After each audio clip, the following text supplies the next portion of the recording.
16 வசனத்தை வாசிக்கலாம். மத்திய 5:16 எடுத்தவங்க வாசிக்கலாம்.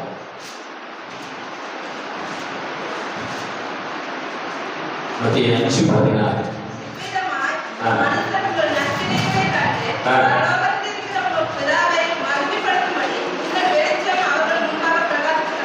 ஆமென்.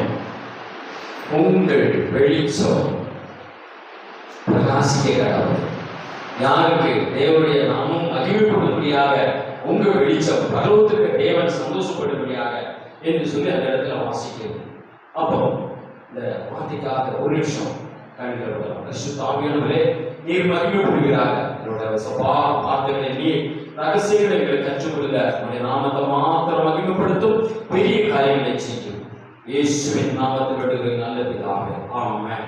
அந்த இடத்துல வாசிக்கும் பொழுது மகிமை, தேவனுடைய மகிமை வெளிப்படும்படியாக உங்களுடைய வெளிச்சம் என்ன செய்ய வேண்டும்? பிரகாசிக்க வேண்டும் என்று. அப்போ உங்களுடைய வெளிச்சம் என்பதை நம்மளை குறித்து ஆண்டவர் சொல்கிறார்.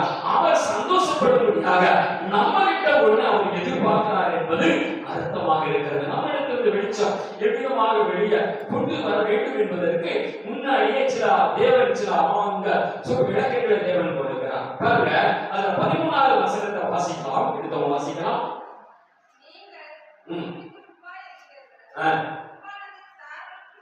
உப்பானது சாரமற்று போனால்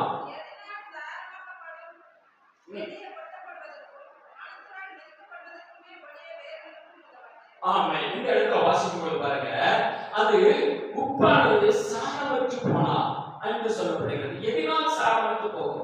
அது வெளியே கொட்டுறதுக்கு. அப்போ கெட்டு போனா அந்த உபயோகமற்ற அந்த உப்பு எதுக்குமே உபயோகப்படாது, தெருவில் கொட்டுவதற்காக என்று சொல்லி அந்த இடத்துல வாசிக்கிறதை நம்ம பார்க்க முடிகிறது. அப்போ இதனுடைய சில காரியங்களை நம்ம பார்க்கும்போது இந்த உப்பானது அந்த காலத்துல நம்முடைய சரித்திரத்தை பார்க்கும்போது இன்னைக்கு நிறைய உப்பு நிறைய இடங்களை தயார் பண்றாங்க. நிறைய வெரைட்டிஸ் எல்லாம் நம்ம பாக்கெட்லாம் பொடி உப்பு அப்படி இப்படி கல் உப்பு பல வெரைட்டிஸ் பார்க்கிறோம் இல்லையா? பல கலர்களையும் உப்புகளை பார்க்கிறோம். அந்த காலத்துல என்ன அப்படின்னா இந்த உப்பானது ஒயிட் கோல்டுன்னு சொல்லுவாங்க, வெள்ளை தங்கம். அதாவது உப்பானது ரேரா கிடைக்கக்கூடிய ஒரு பொருளாக இருந்ததாம். அந்த உப்பானது அதுக்கு ஒயிட் கோல்டு. அதாவது இன்னைக்கு தங்கத்துக்கு என்ன மதிப்பு இருந்ததோ அன்னைக்கு அந்த அளவுக்கு அந்த மதிப்பு உப்புக்கு இருக்கிறது. அப்போ அந்த உப்பு அந்த உண்டான இடத்திலிருந்து ஜனங்கள் அந்த அடுத்த இடங்களுக்கு கொண்டு போகும்போது அன்னைக்கெல்லாம் அந்த மாதிரி வாகனங்கள் கிடையாதுதான். அப்போ அந்த மாதிரி இதுல கொண்டு போகும்போது அதுக்கு இடையில எரிசுவாங்களா, கண்டர்கள் எரிசுவாங்க, இல்லை திருக்கர்கள் எரிசுவாங்கன்னா அதுல மண்ணெளி போட்டுருவாங்களா. அந்த மண்ணெளி போடும் பொழுது அந்த உப்பானது கெட்டு போகுமா? அங்க போய் சேரங்கள் என்ன செய்யப்படும்? கெட்டு போகும். அப்ப அந்த உப்பு எதுக்குமே உபயோகப்படுத்த முடியாது என்று சொல்லி அதனுடைய சரித்திரமானது சொல்லப்படுகிறது. அப்போ இந்த உப்பானது எப்படி ஒரு குடும்பத்துக்கு எப்படி பிரயோஜனப்படுகிறதோ, ஒரு தனிப்பட்ட மனுஷனுக்கு எவ்விதமா பிரயோஜனப்படுகிறதோ, அது அந்த ஒரு வெளிச்சத்தை கொடுக்கிறதுல அது உயிரற்றது இல்லையா? நமக்கு ஜீவனை கொடுத்திருக்கிறார். ஆனா உப்புக்கு என்ன இல்லை? உயிரற்ற பொருள் இல்லையா? அது நன்மையும் இருக்கிறது, அது தீமையும் இருக்கிறது இல்லையா? நம்ம சாப்பாடுக்கு உபயோகப்படுத்தும் எல்லா பதார்த்தங்களுக்கும் ருசி உள்ளதாகவும் அது உபயோகப்படுகிறது இல்லையா? அதே பாருங்க, அந்த உப்பை சில இடங்கள்ல மோசமா ஒரு செடி மேல நீங்க அப்படியே அள்ளி போட்டேன்னு அந்த உப்பு இருக்கிற இடத்துல பாருங்க, அந்த செடி வளராம என்ன செய்யும்? கெட்டு போக வச்சு அந்த செடியானது என்ன செய்யும்? பட்டு போக வைக்கிறது. அப்போ உப்பான நன்மை இருக்கிறது. வேதத்துல ஒரு இடத்துல கூட இருக்கிறது, அந்த வயல் தோட்டத்துல போய் உப்பள்ளி போட்டு அந்த தோட்டமே என்ன செய்யப்படுகிறது? அந்த அழிவை உண்டாக்கி விடுது, அதனுடைய விளைச்சல்களை குறைச்சு விடுகிறது என்று சொல்லி. அப்போ உப்புக்கு இப்படி இரண்டு தன்மையானது இருக்கிறது. அப்போ அது நன்றாக இருக்கும் பொழுது உப்பை பயன்படுத்துகிற விதத்தை நன்றாக பயன்படுத்தும் போது அதுக்கு என்ன செய்வது? நல்ல அது என்ன செய்வது? ஒரு குவாலிட்டியாக, அது நல்ல தரமானது, பிரயோஜனமானதாக நம்ம வாழ்க்கையில பயன்படுத்திக் கொண்டிருக்கிறது. நம்ம இன்னைக்கும் உப்பு இல்லாம உப்பு இல்லாத மட்டும் இன்னைக்கு குப்பையிலே சொல்றப்போ உப்புக்கு இன்றைக்கும் அந்த மதிப்பு மரியாதையை நம்ம என்ன செய்யணும்? வைத்திருக்கிறோம். அப்போ இந்த உப்பானது என்னது? சாரமற்று போனார் அப்படின்னா அதனுடைய தன்மையை இழந்து போனார், என்ன செய்ய முடியாது. அதுல இரண்டாவது தன்மையை என்ன செய்ய முடியாது? அந்த குணத்தை, அந்த ருசி அதை ஏற்க முடியாது என்று சொல்லி நமக்கு எல்லாருக்குமே தெரிந்த ஒரு விஷயம் தான். அப்போ இது அந்த ஏன் அந்த உப்பு தன்மையை இழந்து போகிறது அப்படின்னு நம்ம பார்க்கும் பொழுது அது குணமற்றதாக, அது பிரயோஜனம் இல்லாமல், அதுல தேவையில்லாத அப்படி கலப்படங்கள் அதுல ஆகும் பொழுது நம்முடைய சக்தி என்ன செய்யப்படுது? குறைந்து கொண்டே போகிறது நம்ம பார்க்க முடிகிறது இல்லையா? நமக்கே தெரியும் எப்படி கொஞ்சோண்டு சில நிறைய தண்ணி வச்சுட்டு கொஞ்சோண்டு போட்டால அந்த உப்பு கரைஞ்சு போனோடனே அந்த உப்புடைய தன்மை என்ன செய்யுது? முதல் இருந்த காட்டம் வந்து அந்த தண்ணியை கரைக்கு கொஞ்சம் எடுத்து குடிச்சு பார்த்தா அந்த முதல் இருந்த வெறும் உப்பு வாயில போட்டாரு அந்த அதாவது அந்த சக்தி இந்த தண்ணீரை இருக்காது. ஏன்னு சொன்னா தண்ணீரை ரொம்ப தண்ணீரை கரைஞ்சிச்சுன்னா உங்களுடைய சக்தி இழந்து போவது போல நம்முடைய வாழ்க்கையில தேவன் இந்த உப்புக்கு கொடுக்கிற பிரகாசத்தை நம்முடைய வாழ்க்கையில தேவன் வைத்திருக்கார். நம்மளுடைய வாழ்க்கையில நம்ம எப்படியா பிரகாசம் அடைகிறது? நம்ம ஒரு உப்பு எப்படி நம்ம குடும்பத்துக்கு நம்ம தேவைக்கு எந்த அளவுக்கு நம்ம பயன்படுத்துகிறோமோ அதே போல நம்ம மற்றவர்களுக்கு நம்ம குடும்பத்துக்கு உப்பாக இருக்க வேண்டும். நம்ம கிராமத்து குடும்பத்துக்கு உப்பாக இருக்கிறது போல கிராமத்துக்கு உப்பாக இருக்க வேண்டும். அந்த தேசத்துக்கு உப்பாக இருக்க வேண்டும் என்பதை தேவன் எதிர்பார்க்கக்கூடிய ஒரு சம்பவமாக இருக்கலாம். அப்ப அது வெளிச்சத்தை கொடுக்கிறது போல அந்த உப்பு எப்படி மற்ற எல்லா பதார்த்தங்களுக்கும் ஒரு ருசி கொடுக்கிறதோ அதே போல ஒரு ருசி கொடுக்க வேண்டும் என்று சொன்னால் நம்ம மற்றவங்களுக்கு என்ன செய்ய வேண்டியதா இருக்கிறது? ருசி கொடுக்கக்கூடிய ஒரு தன்மை உள்ள ஒரு குணாதிசயத்தை படைத்தவராக அந்த ருசி உள்ள வாழ்க்கையில கிறிஸ்துவ வாழ்க்கையில நம்ம இருக்கும் பொழுது மற்றவங்களுக்கு அந்த உப்பானது எவ்வளவு பிரயோஜனப்படுகிறதோ நமக்கு எவ்வளவு பிரயோஜனப்படுகிறதோ அதே போல நம்ம ஒரு வெளிச்சத்தை கொடுக்கக்கூடிய ஒரு தன்மைக்கு நம்மளை கொண்டு வர முடியும் என்று சொல்லி வேதம் சொல்லுகிறது. அப்போ அதற்கு சாரவற்று போனா அது தன்மையை இழந்து போனா அதனுடைய ருசி இழந்து போனா உப்பை உபயோகப்படுத்த முடியாது. அதே போல பாருங்க, பூ நம்ம பார்க்கிறோம், பலதரப்பட்ட பூக்களை பார்க்கிறோம். அந்த பூக்களை பார்க்கும்போது ஒவ்வொரு பூவுக்கும் என்ன செய்யப்படுகிறது? ஒவ்வொரு விதமான எப்படிப்பட்ட மனங்கள் உண்டு இல்லையா? அந்த மனம் அந்த குறிப்பிட்ட டைம் முடிஞ்சோம் வாடி போனோன்னு அதனுடைய தன்மை என்ன செய்யுது? எல்லாத்தையும் இழந்து விடுகிறது இல்லையா? ரெண்டாவது அந்த மனமானது அதுக்குள்ள என்ன செய்யாது? போகாது. இதே போலதான் நம்முடைய வாழ்க்கையில ஆளுடைய நன்மை உள்ளதை நம்ம பெற்றுக்கொண்டு ருசித்துக் கொண்டு எல்லாவற்றையும் அதாவது நீங்க பிடிப்ப 4ஆம் அதிகாரத்துல நம்ம படிக்க எபேசியர் 4ஆம் அதிகாரத்துல 4 படிக்கும் பொழுது முதல்ல ரட்சிக்கப்பட்டவர் எல்லா ஆசீர்வாதத்தையும் அபிஷேகத்தையும் எல்லாவற்றையும் உணர்ந்து கொண்ட பிறகு அவன் அதை விட்டு விட்டால் அவன் என்ன செய்ய முடியாதான்? அவனை திருத்துவது ரொம்ப கடினம் என்று சொல்லி நாங்க எபிரேயர்ல நம்ம வாசிக்க முடிகிறது இல்லையா?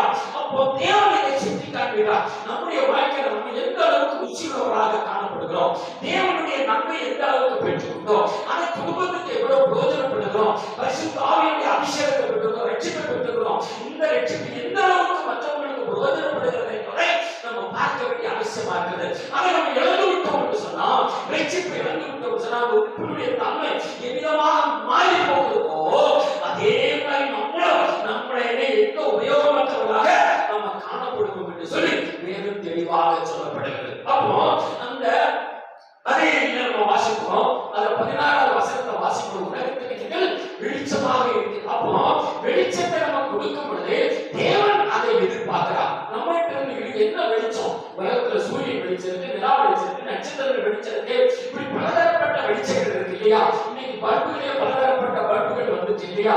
9 வாட்ஸ், 12 வாட்ஸ், 15 வாட்ஸ், 20 வாட்ஸ் அப்படின்னு எண்ணிக்கை பெருக்கிக்கிட்டே போற அளவுக்கு பிரைட்டா என்ன செய்யப்படுது? அதான் நம்முடைய குணாதிசயங்களுக்காக அது வெளிச்சத்தை கொடுக்கிறத நம்ம பார்க்க முடியுது. இன்னைக்கு சின்ன ஒரு லைட் கூட வந்துச்சு, சின்ன ஒரு பல்பு கூட கண்டுபிடிச்சிருக்காங்க.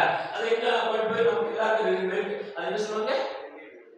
எல்இடி. அப்போ சின்ன எல்இடி தான் அதனுடைய பவர் பாத்தீங்களா? 20 வாட்ஸ் பல்பு நம்ம வீட்டுல சொல்லி சொன்னா அன்னைக்கு 40 வாட்ஸ் பல்புக்கு டியூப்லைட் வெளிச்சம் இன்னைக்கு கிடைக்குது. அப்போ அதனுடைய தன்மை என்ன செய்யப்படுது? மாற்ற மாற்ற அதனுடைய குவாலிட்டிகள் வித்தியாசப்பட்டு கொண்டே வருவது போல நம்முடைய வாழ்க்கையில் சில விஷயங்களை எதிர்பார்க்கலாம். நம்ம எந்த அளவுக்கு ரட்சிக்கப்பட்டு நம்முடைய ஸ்டெப்பா நம்முடைய வெளிச்சம் எந்த அளவுக்கு வெளியே போகிறது என்பதை நம்ம உற்று கவனித்துக் கொண்டுதான் நமக்கே தெரியும். நம்ம எந்த அளவுக்கு வெளிச்சத்தை கொடுக்கிறோம், மற்றவங்களுக்கு பிரயோஜனமா பாத்திரமாக இந்த உப்பு எப்படி பிரயோஜனப்படுகிறதோ, நம்ம குடும்பத்துக்கு பதார்த்தங்களுக்கு எப்படி ருசியா இருக்கிறதோ அந்த உப்பு நம்ம எப்படி பிரயோஜனப்படுத்துறது போல ஆவியானவர் நம்மகிட்ட எதிர்பார்க்கிறது, நம்மகிட்ட இருந்து வெளிச்சத்தை எதிர்பார்க்கிறார். அப்ப அந்த வெளிச்சம் என்ன? அதுக்கு 16வது வசனத்திலிருந்து வாசிக்கலாம்.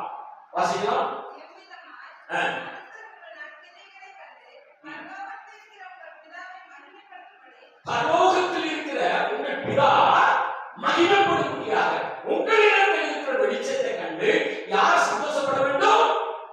பிதா.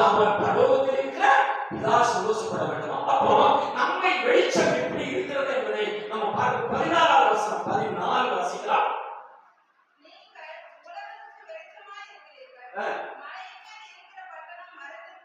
பாருங்க, உலகத்துக்கு வெளிச்சமா இருக்கிறது போல மலை மேல் ஒரு பட்டணமானது மேலே இருக்குன்னு சொன்னா அந்த பட்டணத்தை கீழே இருந்து பார்க்கும்போது அந்த பட்டணம் தெரியும் இல்லையா? அதே போல நம்முடைய ஆண்டவர் நம்ம உயர்ந்த நிலைமைக்கு பார்க்க அவர் ஆசைப்படுகிறவராக இருக்கிறார். ரட்சிப்புல உயர்வு, அபிஷேகத்துல உயர்வு, நம்ம பெற்றுக்கொண்ட கிருபாவரங்கள உயர்வு, நம்ம மற்றவங்களுக்கு சுவிசேஷம் சொல்றதுல நம்ம முன்னுரிமை கொடுத்து நம்ம எவ்வளவு பயன்படுத்துறோம், எவ்வளவுக்கு தேவனுக்கு உகந்த காரியங்களை செய்வோமோ அதுதான் தேவன் நம்மகிட்ட எதிர்பார்க்கக்கூடிய குணாதிசயங்களை தேவன் நம்மளை வெளிச்சம் என்று சொல்லுகிறார். 15வது வசனத்தை வாசிக்கலாம்.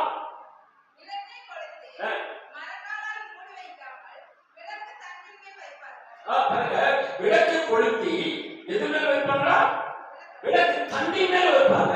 அந்த வெளிச்சமான விஷயமா வீடு ஃபுல்லா வெளிச்சத்தை கொடுக்க வேண்டும் சொல்லி அங்கு தெளிவாக சொல்லப்படுகிறது. அப்போ ஏன் அந்த விளக்கு தண்ணி மேல வைக்க வேண்டும்? கீழே வச்சா பத்தாரா?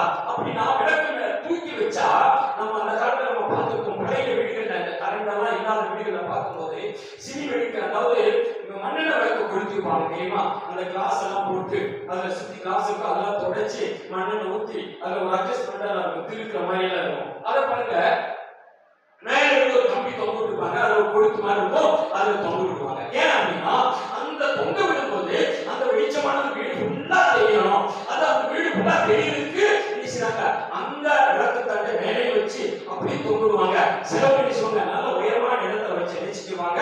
அந்த வீடு ஃபுல்லா கழிச்சு கிடைக்கட்டி விளக்கு தண்டுகள், அதை தண்டு மேல உயரமா வைக்கிறது, அடியில் இருக்கிற பேர் தான் தண்டு, அதுக்கு மேல வைக்கிறது ஸ்டாண்ட், அதுக்கு மேல வைக்கிறது தான் அந்த விளக்கு. அந்த விளக்கு வைக்கும் பொழுது அந்த வெளிச்சமான வீடு ஃபுல்லா தெரியும் என்று சொல்லுது. அப்ப இந்த விளக்கு ஆனது ஏன் அந்த வெளிச்சத்தை கொடுக்க வேண்டும்? கீழே வச்சா, கீழே இருந்தா வீடு ஃபுல்லா தெளிவாக இருக்காது. என்ன இருக்காது? தெளிவா இருக்காது. மேல உயர்த்தி வச்சா தெளிவாக இருக்கும் என்பதை அந்த விளக்கை தூக்கி வைக்கும் பொழுது வீடுகளா வெளிச்சு இருக்கும் என்று சொல்லி, அதே போல நம்முடைய ஆண்டவர் உயர்ந்த நிலைமைக்கு அவர் நம்மளை தாங்கி மேல வந்த ஒரு ரட்சிப்பை கொடுத்து ஒரு தூணாக நிறுத்தி ரட்சிப்பை கொடுத்து நம்முடைய ரட்சிப்பை பார்க்க அப்படியே தூக்கி விடுகிற தேவனா இருக்கிறார். தேவனை அறிந்து கொள்ளுடன் நம்ம முதல்ல இருந்த வாழ்க்கை எப்படியெல்லாம் இருந்திருப்போம். ஆண்டவர் அறியாமல் இருந்த பிரச்சனைகள், வேதனைகள், துக்கங்கள், பாடுகள், வியாதிகள், பிரச்சனைகள் இருந்த நம்மளை அவர் ரட்சிக்கப்பட்டு நம்ம இயேசுவை ஏற்றுக்கொள்ளும் பொழுது அந்த ரட்சிப்பு நமக்கு கலந்து வரப்படுது. பாருங்க, நம்மளை விளக்காக செய்யலாம். ஒரு தண்ணி மேல தூக்கி வைக்கிறது போல கொஞ்சம் கொஞ்சமா சமாதானம், சந்தோஷம், நிம்மதி இது வரப்படுது. அப்படியே கொஞ்சம் முதல் இருந்ததுக்கு இப்ப பரவாயில்ல, முதல் இருந்ததுக்கு பரவாயில்ல அப்படின்னு சொல்லி இந்த இயேசு நமக்கு ரட்சிப்பை கொடுத்தா இதனால சமாதானம் வந்து, சந்தோஷம் வந்து, நிம்மதி வந்து சொல்ல முடியுது. பார்த்தீங்களா? அதுதான் அந்த விளக்கத்துக்கு மேல வைக்கிற ஒரு வெளிச்சமாக நம்மளை மாற்ற விரும்புகிறார். அந்த விளக்கு மேல வைக்கும் பொழுது பாருங்க அந்த வீடு ஃபுல்லா வெளிச்சமாக இருக்கிறது இல்லையா? இந்த விளக்கு குறித்து நம்ம பார்க்கும்போது பாருங்க, இதே லூக்கா 15ஆம் அதிகாரத்தில் 8வது வசனத்துல வாசிக்கும்போது பாருங்க, 10 வெள்ளிக்காசை ஒரு வெள்ளிக்காசை அந்த ஸ்ரீயானது தொடர்ந்து விட்டார் என்று சொல்லி அந்த இடத்துல வாசிக்கிறோம். அந்த ஸ்ரீயான அந்த விளக்கை, அதாவது அந்த தொடர்ச்சியான அந்த வெள்ளிக்காசை கண்டுபிடிப்பதற்கு ஒரு விளக்கை கொடுக்கிறார். அந்த விளக்கு ஒரு எரிசா அந்த வெளிச்சத்தில் எரிசா அந்த வீட்டில் உள்ள குப்பையெல்லாம் சுற்றி அடிச்சு பறக்கி அந்த வெள்ளிக்காசை தேடி கண்டுபிடிக்கிறார் இல்லையா? அப்போ அந்த வெளிச்சம் அந்த விளக்கு கொடுத்து வச்ச உடனே அந்த தொலைச்சுவன வெள்ளிக்காசை கண்டுபிடிக்கிறதுக்கு உதவியா இருக்கு. பாத்தீங்களா? அந்த விளக்கு நம்ம பார்க்க பாருங்க ஒரு சக்திமா இருக்கும். அந்த காலத்துல நம்ம பார்த்துருப்போம் இல்லையா? மண்ணெண்ணெய் விளக்கு ஊற்றி வைக்கும் பொழுது இல்ல என்ன விளக்கு ஊற்றுனோம்னா நமக்கே தெரியும். இல்ல வீட்டுல எல்லாரும் அந்த காலத்துல விளக்கெல்லாம் யூஸ் பண்ணிருப்போம். தெரியும், அவங்களுக்கு தெரிஞ்சுக்கங்க. சின்ன நம்ம சின்ன இந்த சீசன்ல கார்த்திகை டைப்ல பாத்தீங்கன்னா சின்ன சின்ன சட்டிகள்ல எண்ணெய் ஊற்றி திரிய வைப்பாங்க தெரியுங்களா? அப்போ இதே மாதிரி அன்னைக்கு மண்ணெண்ணெய் விளக்குல கூடு மேல இருக்கும். அதுல எண்ணெய் மண்ணெண்ணெய் ஊத்திட்டு திரியை சுருக்கி மேல வச்சுருவாங்க. அந்த திரி என்ன செய்யும்? கீழே இருக்கிற மண்ணெண்ணெய் உரித்து கொடுக்கும் மேல. அப்ப மேல திரி என்ன செய்யுது?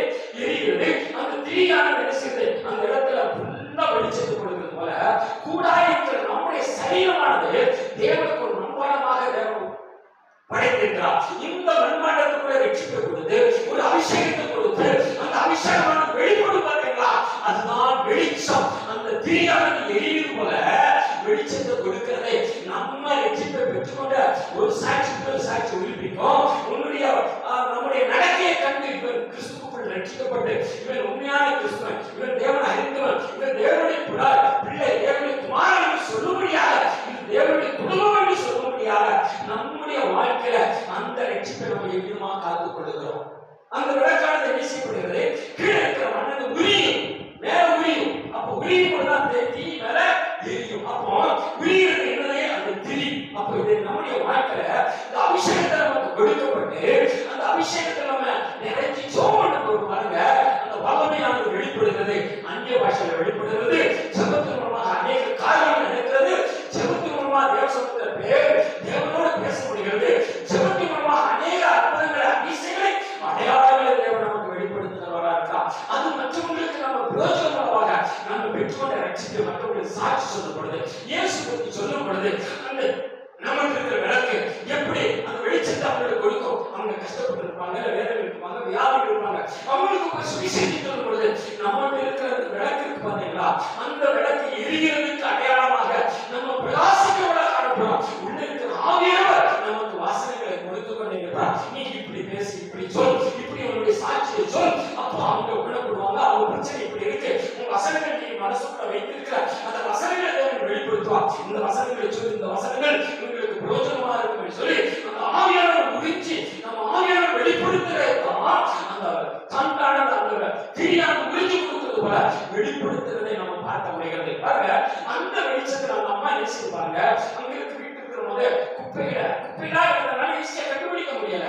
அப்போ வீட்டை முதல் பெருக்கிறா, கூட்டி பெருக்கிறா, அப்புறம் குப்பையெல்லாம் தூக்கி எல்லாத்தையும் எரிந்த பிறகு அந்த வெள்ளி காசை தனியா கண்டுபிடிச்சு எடுக்கிறா. இதே கண்டுபிடிச்சுனா இந்த ரெட்சிப்பு நமக்குள் வந்த பிறகு நம்ம பிரகாசிக்க முடியாத நம்ம காணப்படும் சொன்னா எதையோ என்னை இழந்துட்டோம். அந்த இழந்ததை கண்டுபிடிக்க வேண்டும். ஏன் நம்மளால பிரகாசம் கொடுக்க முடியல? அப்ப நம்ம வீட்டை சுத்தி, நம்ம வீட்டுக்குள்ள நம்முடைய வாழ்க்கையில நிறைய காய்கள் குப்பைகள் கிடக்குது என்பது அடையாளமாக இருக்கிறது. நம்முடைய வீட்டுல குப்பைகள் டெய்லி வீட்டை கூட்டுறோமா, வீட்டை சுத்தி எல்லாம் கூட்டுறோமே, ஏன் அதை இருக்கிற குப்பைகளை சுத்தம் பண்ணாதான் சுத்தமாக இருக்கும் என்று சொல்லி. இதே நம்முடைய வாழ்க்கையில அநேக பிரச்சனைகள், போராட்டங்களா, நம்ம நொந்து நூறாய் என்ன பிரச்சனைகளா, இல்ல பாவ காரியங்களை சிக்கி நம்ம வாழ்க்கையில நிறைய குப்பைகள் இருக்கலாம். இதயத்துல நிறைய குப்பைகள் இருக்கலாம். சிந்தனைகள்ல, எண்ணங்கள், யோசனைகள், பேச்சுகள், செயல்கள் அநேக குப்பைகள் இருக்கிறது. முதல்ல என்ன செய்யணும்? கூட்டி பெருக்க வேண்டும் என்று சொல்லி வேற வசனங்களால் சுத்திகரிக்கப்பட்டு அவைகளை நம்ம விட்டு என்ன செய்யணும்? தூக்கி எரிய வேண்டிய அவசியமா இருக்கிறது. அப்பதான் துளைக்குமான அந்த வெள்ளிக்காசை கண்டுபிடிச்சு போல நம்ம வாழ்க்கையில எதை துளைச்சிட்டோம்? ரட்சிப்பை துளைச்சிட்டோம், அபிஷேகத்தை துளைச்சிட்டோம், சிறப்போம், அதை எல்லாரும் பெற்றுக்கொண்டிருப்போம். ஆதியில் இருந்த அன்பை விட்டுவிட்டார் என்று சொல்லி வெளிப்படுத்த விசேஷத்துல நம்ம 2ஆம் அதிகாரத்துல வாசிப்பு சொல்ல பார்ப்போம். முதல்ல நம்ம ஆண்டவரை அறிந்து கொண்ட உடனே பாருங்களேன், ஜெபத்துல முதலாள நிற்போம், எல்லாத்துக்கும் முதலாள ஓடிடுவோம், சபை தொடர்பு வந்து எல்லா ஹெல்ப்பும் பண்ணுவோம். ஏதாவது ஒரு வேலை சொன்னாங்கன்னா அதை கிரிட்டிப்பாக நம்ம செய்ய முயற்சி பண்ணுவோம். அவங்க செய்யறது அவங்க கேட்கறதுக்கு முன்னாடி பல காரியங்களை செய்வோம். உபாசப்படுறதுக்கு வந்துருவோம், எல்லா ஆரம்பம் முதலாள நிற்போம், எல்லா காரியங்களுக்கும் முக்கியத்துவம் கொடுப்போம். சில காரியங்கள் நம்ம வாழ்க்கையில ஸ்டெப் பை ஸ்டெப்பா கடந்து வரும்போது நாளாக நாளாக சில காரியங்கள் வளரும்போது இந்த உலக காரியங்கள் என்ன செய்யப்படுது? நம்ம ஸ்டெப்ல கொஞ்சம் வளர்ந்துட்டோம், இன்னைக்கு கொஞ்சம் பண வசதிகள் வந்துருச்சு, தரித்திரத்துக்கு இருந்தோம், இன்னைக்கு நல்ல ட்ரெஸ் போடுறோம், இன்னைக்கு வாகனத்துல போறோம், வீட்டுல பசியில்லாத அளவுக்கு வீட்டுல எல்லாம் செல்வம் வந்துருச்சு அப்படின்னா நம்ம மங்க ஆரம்பிக்கிறது. சில விஷயங்களை ஜபத்துக்கு நேரம் இல்ல, ஆலயத்துக்கு வர நேரம் இல்ல, சத்தியத்தை வாசிக்க ஜபம் இல்ல நேரம் இல்ல, குடும்ப ஜபம் செய்ய நேரம் இல்ல, சத்தியத்தை வாசித்து பிள்ளைகளுக்கு சண்டை கிளாஸ்ல வச்ச பிள்ளைகளை வசதி சொல்லி வைக்கிறதுக்கு அவங்களுக்கு கிளாஸ்ல வீட்லயும் சொல்லிக் கொடுத்து மனப்பாடம் பண்ணி ஒப்பீனியன் சொல்றதுக்கு நேரம் கிடையாது, சர்ச்சுக்கு வெளியே போறதுக்கு நேரம் கிடையாது. இப்படி ஏதாவது கேட்டா சில காரணங்களை சொல்லி ஏமா இன்னைக்கு சர்ச்சுக்கு வரல, ஏன் இன்னைக்கு சர்ச்சுக்கு வரலன்னா சில காரணங்களை சொல்லி தப்பிச்சு கொள்ளுகிறோம். இதெல்லாம் எதை காமிக்கிறேன்னு சொன்னா குப்பை. இந்த குப்பைகளை முதல்ல என்ன செய்யணும்? அந்த அம்மா எப்படி தூக்கி இருக்குது போல அந்த விளக்கு வெளிச்சமா இருக்க முடியும். அந்த அம்மாவுக்கு தெரியும் வெளிச்சம் வந்தா இதை கண்டுபிடிக்க முடியும் என்று சொல்லி. அப்போ ஒருவேளை நம்ம இழந்திருந்தா ஆண்டவரே பரிசுத்த ஆவியானவரை சுத்தியீங்க என்று சொல்லி நம்ம கேட்க வேண்டிய அவசியமா இருக்கிறது. அதுல 8ஆம் வசனத்தை வாசிக்கும் பொழுது பாருங்க, சுத்த இதயம் உள்ளவராக இருக்க வேண்டும் என்று சொல்லப்படுகிறது. தேவனை தொழுது கொள்வதற்கு சுத்த இதயம் முதலாவது தேவை என்று சொல்லி அந்த இடத்துல நம்ம மத்திய 5:8 வாசிக்கிறோம். அப்போ சுத்த இதயத்தை தேவன் எதிர்பார்க்கிறார். அந்த சுத்த இதயமாக நம்ம மாறும்போதுதான் அந்த குப்பையானது எல்லாம் வெளியே போன பிறகு அந்த வெள்ளி காசை கண்டுபிடித்து போல இயேசு நமக்கு கொடுக்கப்பட்ட அந்த அபிஷேகத்தை, ரட்சிப்பை, ஆசீர்வாதத்தை கண்டுபிடிக்க முடியும் என்று சொல்லி இந்த வேதவசனம் நமக்கு தெளிவாக சொல்லி காண்பிக்கிறார்கள். அதனால மற்றவங்களுக்கு சொல்லி அந்த அம்மா சந்தோஷப்பட்டாங்க, நிறைய சந்தோஷப்பட்டு சுற்றி இருக்கிறவங்களாம் குட்டி சொன்னாங்க, ஐயோ பாருங்க நான் தொலைச்சேன், இது என்ன காட்டுறது, நான் தொலைச்ச ஒரு வெள்ளி காசை கண்டுபிடிச்சு எவ்வளவு சந்தோஷப்பட்டா. அப்போ நமக்கு தேவன் கொடுத்த ரட்சிப்பை, தேவன் கொடுத்த அபிஷேகத்தை, தேவன் கொடுத்த ஆசீர்வாதத்தை மற்றவங்களுக்கு சொல்லி அந்த அம்மா சந்தோஷப்படுறா. எந்த வெளிச்சத்துல? அந்த வெளிச்சை குழப்பி என்று சொல்லி. அம்மா வெளிச்சம் இருந்தா மட்டும்தான் மற்றவங்களுக்கு நம்ம சாட்சி சொல்ல முடியும், சுவிசேஷம் அறிவிக்க முடியும், மற்றவங்களை சுவிசேஷம் சொல்லி அவங்களை சபைக்கு கொண்டு வர முடியும். நம்ம ஜபம் கேட்கக்கூடாது. நம்முடைய ஜபத்துக்கு இன்னைக்கு விடுதலை வரல, ஆசீர்வாதம் வரல அப்படின்னா இந்த குப்பைகளை முதல்ல நம்ம அப்புறப்படுத்தாதபடினா அந்த வெளிச்சத்துல என்ன செய்ய முடியல, சரியா கூட்ட முடியல. ஆனா வெளிச்சம் இருக்கு. சபையில வரோம், சத்தியத்தை கேட்கிறோம், வசனத்தை வாசிக்கிறோம், ஊழியக்காரங்க டிவியில பிரசங்க ஆகுதுலாம் பிரசங்கத்தை கேட்கிறோம். ஆனா குப்பைய பழைய வாழ்க்கைய விடாமல் இருக்கும். பார்த்தீங்களா, ஜெயசுவாமி பாறைகள் பட்டு சில விஷயங்களை நம்ம கடைபிடிச்சு கொண்டு இதை கடைபிடிக்கும் போது என்ன செய்யாது, வெளியே போகாது என்று சொல்லப்படுகிறது. இதே பாருங்க, மத்திய 25ஆம் அதிகாரத்துல பார்க்கும்போது அதில் இன்னொரு காரியம் சொல்லப்படுகிறது. 10 கன்னிகளை குறித்து பார்க்கிறோம். அதுல 3ஆம் வசனம் 8ஆம் வசனத்தை நீங்க பார்த்தீங்கன்னா அதுல 5 பேர் புத்தி உள்ளவங்க, புத்தி இல்லாதவங்க சொல்லி வரும். அதுல 3ஆம் வசனத்தை பார்த்தீங்கன்னா புத்தி இல்லாதவர்கள் என்ன செய்ய தீவிரத்தோடு வந்தார்கள், ஆனா எண்ணெயை கொண்டு வரவில்லை என்று சொல்லப்படுகிறது. அதே 8ஆம் வசனத்தை வாசித்து கொடுப்பாங்க. அவர்கள் அந்த வசனம் எல்லாரும் அந்த சரித்திரம் எல்லாருக்கும் தெரியும், அதனால உள்ள போகல. அப்போ புத்தி உள்ளவர்கள் தீவிரத்தோடு எண்ணெயும் கொண்டு வந்தார்கள் இருக்கும். அப்போ அந்த எண்ணெய் கொண்டு வராதவர்கள் 8ஆம் வசனத்துல பாருங்க, மணவாளன் வந்துட்டாங்க, அந்த சத்தத்தை கேட்டவுடன் ஆயத்தமா இருக்கிறவங்க ஆயத்தமானாங்க. ஆனா இந்த எண்ணெயை கொண்டு வராதவர்கள் கொளுத்து அவங்க சொல்றாங்க, எங்க பந்த அதாவது எங்க தீர்த்திகள் அணைந்து போகிறது, உங்ககிட்ட இருந்து கொஞ்சம் எண்ணெயை கொடுங்கன்னு சொல்லி 8ஆம் வசனத்துல வாசிக்க முடிகிறது. அப்ப என்ன அர்த்தம், தீவெட்டியானது நம்ம உதாரணமா சொன்னா ஒரு கம்பு வேற என்ன சுத்தி துணியை சுத்தி வச்சிருப்பாங்க இல்லையா, அதுல எண்ணெய் ஊத்தத்தான் அந்த காலத்துல நம்ம பாக்குறோம். பழைய படங்கள் எல்லாம் பார்த்தா தெரியும் இல்லையா. ஏன்னா நம்ம சினிமா, நான் ரசிக்கப்பட்ட முன்னாடி நிறைய சினிமாக்கள்லாம் பார்த்திருக்கேன். இந்த தொண்டை கட்டி வெளிச்சத்துல அப்படி எல்லாம் பண்ணுவாங்க. இன்னைக்கு சில இடங்கள்ல பாத்தீங்கன்னா இந்த டூரிஸ்ட் சென்டர்லாம் பாத்தீங்கன்னா அது என்ன சொல்லுவாங்கன்னா, டூரிஸ்ட் ஆளுகள்லாம் மொத்தமா கூடிய இடத்துல தீய போட்டு சுத்தி நின்று டான்ஸ் ஆடி இதெல்லாம் கொண்டாடுவாங்க. அப்படியே ஒரு செலிப்ரேட் பண்றாங்க பாக்குறோம். அப்போ இந்த பந்தத்தை பிச்சில என்ன செய்வாங்க, கம்புல துணியை சுத்தி கொண்டு வந்திருக்காங்க. ஆனா என்ன கொண்டு வரல, அவங்க அதை கொடுத்திருக்கலாம். அதான் என்னுடைய தீவெட்டிகள் அணைந்து கொண்டு இருக்கிறது. அப்போ என்ன கொடுத்துட்டோம், இதுல கண்டினியூஸா எரிய முடியல. அப்ப ஊத்துறதுக்கு எண்ணெய் இல்லை. அப்ப மற்றவங்க எண்ணெய் ஊத்தி கொண்டு இருக்கிறா, எண்ணெய் அந்த விளக்கு அதாவது அந்த பந்தமான எழுந்து கொண்டு இருக்கு, தீவெட்டிகள் எழுந்து கொண்டு இருக்குது. அப்போ இவங்க கொண்டு போறது என்ன இருக்கு, பந்தம் இருக்கு, தீவெட்டிகள் இருக்கு, ஆனா அதுக்கு தேவை என்ன இல்லை, எண்ணெய் இல்லை. அப்போ நம்ம வெறும் ஆண்டவரோட அறிக்கைகளோட மட்டும் இருந்தோம்னா இயேசு அறிந்து கொண்டோம், இயேசுவை மெய்யானவரை புரிந்து கொண்டோம், ரட்சிக்கப்பட்டோம்ன்ற உணர்வோடு இருக்கிறதா, அது வெறுத்தி விட்டது. அப்போ எண்ணெய் இல்லாம இருக்கிறது என்ன, எண்ணெய் இல்லாத வெளிச்சம், அந்த எண்ணெய் ஊத்தி ஊத்தி வெளிச்சம் என்ன தீவிட்டி எரிய வெளிச்சத்தை கொடுத்து கொண்டே இருக்கிறது போல நம்ம அனுதினமும் ஜெப ஆவியில நிறைஞ்சு தேவனை தொழுது கொள்ள வேண்டும். டெய்லி வேலை வாசித்து சத்தியத்தை அறிந்து கொள்ள வேண்டும். வசனம் இன்னைக்கு நமக்கு என்ன சொல்லுது, இன்னைக்கு நமக்காக வேலை வசனம் என்ன கொண்டு வருகிறதுன்னு சொல்லி ஞாயிற்றுக்கிழமை ஆரம்பிக்கும் இன்னைக்கு நம்மளோட ஆண்டவர் என்ன எதிர்பார்க்கிறான், என்ன பேச போகிறான்னு சொல்லி எதிர்பார்ப்போடு நம்ம வருகிறவர்களுக்கு தேவன் பேசுகிறவராக காணப்படுகிறான். ஏன் அந்த 5 பேர் ஏன் பந்தம் எரிந்து அந்த தீவெட்டி அணைந்து சொல்ல வேண்டும். அப்ப அவங்ககிட்ட எண்ணெய் இல்லை, ஆயத்தமாக இல்லை, வெளிச்சம் தொடர்ச்சியா கொடுக்க முடியல. ஆனா வெளிச்சம் 5 பேர் எண்ணெய் ஊத்திக்கிற அந்த மணவாளன் வருகிற சத்தத்தை எண்ணெய் ஊத்தி தீவெட்டி கொளுத்திட்டு செஞ்சாங்க, மணவாளன் வீட்டுக்குள்ள போயிட்டாங்க. அப்போ அந்த வெளிச்சமானதவங்க முன்னபடி ஆயத்தமா இருந்தாங்க, எல்லாத்தையும் ஆயத்தப்படுத்தி கொண்டிருந்த அப்படின்னா 10 பேர் 5 பேர் மட்டும் உள்ள போனாங்க, 5 பேர் உள்ள போக முடியல. அந்த 5 பேர் திருப்பி வரவங்க அறியேன் என்று சொல்லிவிட்டார் இல்லையா. இது தீவெட்டிகள் அந்த தீய குறித்து நம்ம பார்க்கும் பொழுது இந்த வெளிச்சம் மற்றவங்களுக்கு போஜனமாக இருக்கலாம். இப்ப இவங்க 10 பேர் என்ன செஞ்சிருக்கலாம், பக்கத்துல அந்த தீவெட்டியோட வந்திருக்கோம், இவங்க என்னத்துல புத்துப்பட என்ன வச்சிருக்காங்க, அது என்ன எண்ணெயா அப்படின்னு பார்த்துட்டு 2வது கூட இப்படி ஆயத்தமாய் எண்ணெய் வாங்கிட்டு வந்திருக்காங்க. ஆனா அவங்க என்ன செய்றாங்க, அந்த தன்னுடைய அறியாமையின் மாத்திரம் இல்ல, அதாவது மூலத்தனம் உலகத்தோட கலக்க அந்த எண்ணம் சுவாபம் இருக்கிறபடினா என்ன இருப்பது, நம்ம தான் ரட்சிக்கப்பட்டோமே, சபைக்காக கொடுக்கிறோம், இதை செய்வோம், அதை செய்வோமே, எந்த குறைபாடு இல்லாம முதல்ல நிக்கிறோம் வைக்கிறோமே என்று சொல்லி. ஆனா உள்ள போற காரியம் முக்கியமா இருக்கிறது. அப்ப எந்த பருவத்துக்கு போகணும், இது பேருனா விருத்தி ஆய்ப்பு இல்லாதது. மற்றவங்களுக்கு இல்லாத ஒரு ஆய்வுப்பட்டு போய்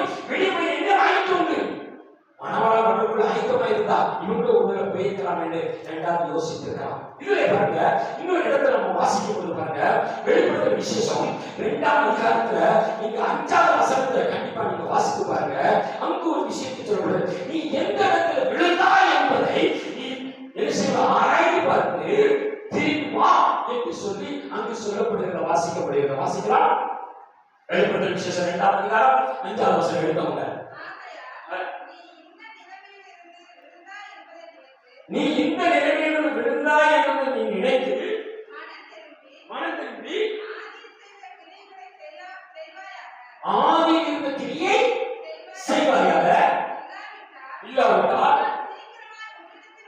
நான் சீக்கிரமா உன்னிடத்தில் வந்து நீ மனம் திரும்பாத பட்சத்தில்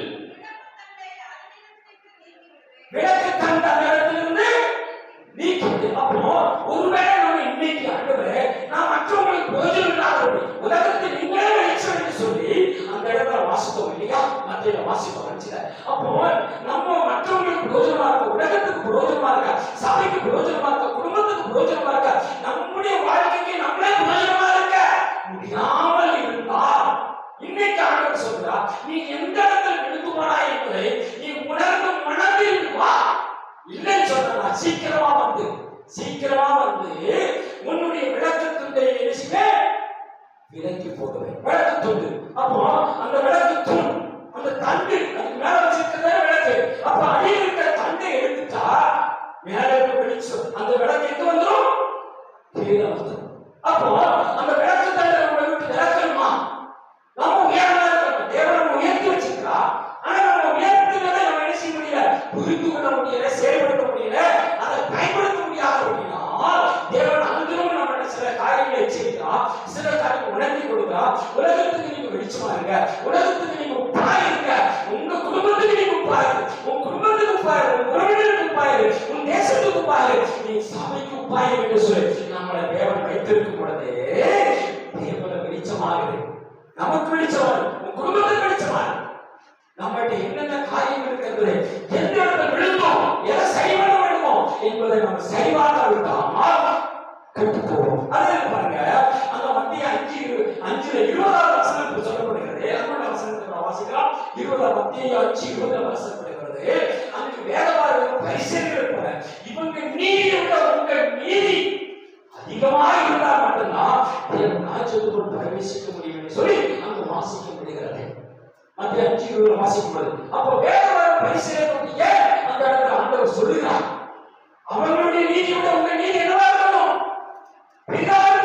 அப்போதான் நீங்க என்ன செய்ய முடியும்? பரலோகத்தில் பிரவேசிக்க முடியும். அதுக்கு நீங்க மத்திய 23ஆம் அதிகாரத்துல அங்கு வாசிக்கும் பொழுது பாருங்க, அங்கு சொல்லப்படுகிற 13 இருந்து நாம் வாசிக்கலாம். மத்திய 23ஆம் அதிகாரம் 13 இருந்து வாசிக்கும் பொழுது அங்கு வேதபாரகர்கள் பரிசேயர்கள் ஏன் ஆண்டவர் அந்த இடத்துல சொல்றார்? அவங்க நாளை பார்த்து இருக்க முடியவில்லை, ஆனா வெளிச்சமாக இருக்கக்கூடிய வேதபாரகர்கள் பரிசேயரும் தேவனை அறிந்தவர்கள், தேவனுக்கு பிரியமான காரியங்களை செய்ய வேண்டியவர்கள், தேவன் என்றால் இயேசுவுக்கு பிரியமாக வாழ வேண்டியவர்கள், தேவன் என்றால் மற்றவங்களுக்கு தேவனுக்கு சொல்ல வேண்டியவர்களை கொடுத்து அவர்கள் எப்படி இருக்கிறார்கள், அவங்க நீதியோட அவங்க நீதி சரியாக இருக்க வேண்டும். அப்போ ஒரு விசுவாசியாக இருந்தாலும் சரி, ஒரு ஊழியக்காரர்கள் 2 பேரும் கம்பேர் பண்ணக்கூடிய ஒரு சம்பவமாக காணப்படுகிறது.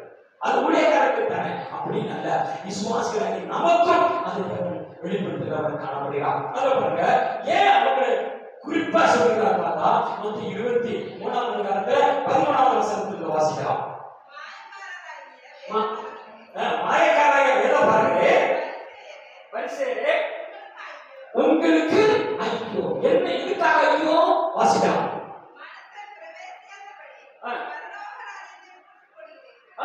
பரலோகராஜ்யத்துல பிரவேசிக்காதபடி பூட்டி போடுகிறீர்கள், நீங்கள் அதில் பிரவேசிப்பதில்லை, பிரவேசிக்க போகிறவர்களை பிரவேசிக்க விடுவதில்லை.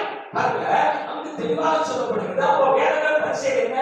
அவங்களுக்கு தேவனை அறிந்தவர்கள், அவங்க சரியாக அவங்களை ரட்சிப்பு நடத்தி பரலோகத்துக்கு கொண்டு போக வேண்டும். பாவத்தை நீதியை அபிஷேகம் வரை கொடுத்து பரலோகத்துக்கு கொடுத்து நீதி நியாயத்தை கொடுத்து போதித்து ஜனங்களை பரலோகத்துக்கு கொண்டு போக வேண்டியவர்களே தேவனுக்கு பிரியாத காரியங்களை விழுந்து போகிறார்கள். அப்போ இந்த இடத்துல தொடர்ச்ச வாசிப்பது வாசிக்கிறோம். மாயக்காரர்கள் வேதபாரகரே பரிசேயரே உங்களுக்கு ஐயோ.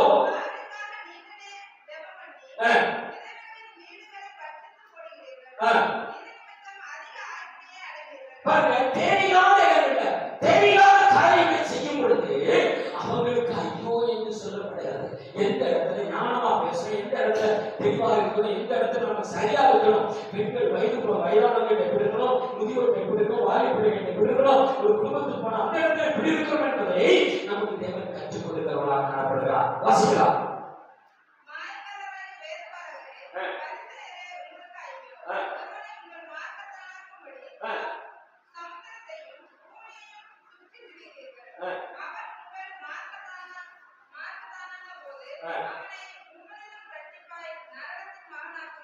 அதாவது நம்ம ஆதாயப்படுத்தும் ஜனங்களை கொண்டு வரோம், அங்கேயும் சத்தியத்தை சொல்லி ஆடுகளை எல்லாம் கொண்டு சேர்த்தோம், நம்ம விசுவாசிகளை மற்றவங்களுக்கு சுவிசேஷம் சொல்லி எல்லாத்தையும் செய்யும். ஆனா சில விஷயங்களை கொண்டு வந்த பிறகு அவங்க நரகத்துக்கு போகக்கூடிய அளவுக்கு நீங்க அதை செய்யாத இதை செய்யாதுன்னு சொல்லி அவங்க என்ன செய்ய வேண்டியதாச்சு அவங்களை சொல்லி திசை திருப்பி நல்ல நம்மளோட ஒரு ஸ்டெப் அவங்க நடந்துட்டாங்க இல்ல, நம்மளோட நல்ல ஒரு ஜோம் பண்ணக்கூடியவங்க நல்ல வேதவாசிக்கூடியவங்க ஆயிட்டாங்கன்னா, இல்ல நம்மளை விட அவங்க வசதிகளை கொஞ்சம் கூட்டிட்டாலோ, பிள்ளைகள் நல்லா படிப்பு உயர்ந்துட்டாலோ, வசதி வீடு வாசல் வந்துட்டாலோ போராடி கொள்ளப்படுது.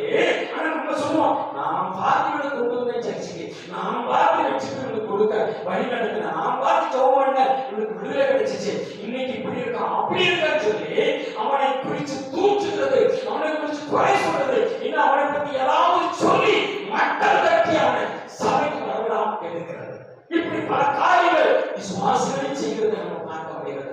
நம்ம பார்க்கறது ஒருவேளை அப்படிப்பட்ட சுபாவத்தினா நம்மளால மற்றவங்க சபைக்கு வர்றதுக்கு நம்ம இடைஞ்சலா இருக்கணும்னு சொன்னா ஐயோ என்று சொல்லப்படும். அன்னைக்கு வேற வரும் பரிசீலனை செய்தார்கள் என்று சொல்லப்படுது. நீங்களும் போக விட மாட்டீங்க, வெற்றி படைச்சு கொண்டு வரீங்க, கடைசியில் அவன் நரகத்துக்கு பிள்ளைகளை ஆக்குறதுக்கு நீங்களும் வழி உண்டாக்கி கொடுத்துறீங்கன்னு சொல்லி. அப்போ விசுவாசிகளாக நம்ம மற்றவர்களுக்கு வெளிச்சமாக இருக்க வேண்டும், மற்ற சபைக்கு கொண்டு வரக்கூடிய ஒரு ஆத்ம ஆதாயப்படுத்துகிற குணாதிசயங்களை பெற்றவர்களாக இருக்க வேண்டும். நம்மளை கண்டு அவங்க சொல்லுவாங்க அதோ சர்ச்சை தான் போயிருக்கான், இவெல்லாம் சர்ச்சைக்கு பைபிளுக்கு பாருங்க, இவெல்லாம் ஜோமன்றவர், இவெல்லாம் கிறிஸ்துவனா அப்படின்னு நம்ம சுட்டி காண்பிக்கிற அளவுக்கு நம்முடைய குணாதிசயங்கள் செயல் இருந்தா அவனுக்கு ஐயோ வேற பாருங்க பரிசீலிக்க மாத்திரமல்ல விசுவாசிகளாக இருக்க நமக்கும் அதை எச்சரிக்கிறவர்களாக இருக்கா. அது 25 வாசிக்கலாம், 25ஆம் வசனத்துல இருந்து. ஆமென்.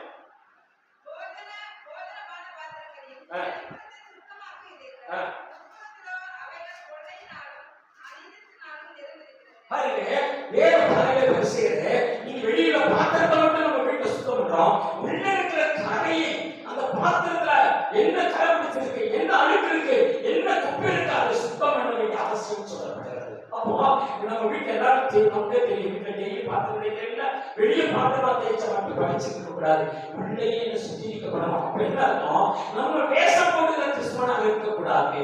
அப்போ ஒரு வெள்ளை ட்ரெஸ் போட்டா மட்டும் நம்முடைய ஒரு பரிசுத்தவான்னு சொல்லி வச்சுலாம் வச்சோம் பாத்திரத்துக்கு நம்ம வெளிச்சமா இருக்கும் இல்லையா. நிறைய பேர் சொல்றாங்க, சிலர் சொல்றாங்க அவங்க பாருங்க வெள்ளை வெள்ளையா ட்ரெஸ் போட்டு போனாங்க, அவங்க அழைத்து போறாங்க அப்படின்னு சொல்லி சந்தோஷப்படுறேன். அப்ப கிறிஸ்துவனா இருந்தா அவனுக்கு சில அடையாளங்கள் தேவை போடுதா. பைபிளை தூக்கி போகும்போது பாருங்க, அவன் பைபிள் அவங்க கிறிஸ்துவ போட்டு சர்ச்சுக்கு போறாங்க, அவங்க வெள்ளை ட்ரெஸ் போட்டுருக்காங்க, அவங்க அழைத்து போறாங்க அப்படின்னு சொல்லி. ஆனா நம்முடைய வாழ்க்கையில எல்லாவற்றிலும் மற்றவங்க அடையாளம் சொல்ற மாதிரி இருந்தா நாம் இருந்தாலும் நம்மகிட்ட சில துறைகளும் குப்பைகளும் காணப்பட்டால் உள்ள இருக்கிறத முதல்ல சுத்தம் பண்ணணும்னு சொல்லுகிறார்.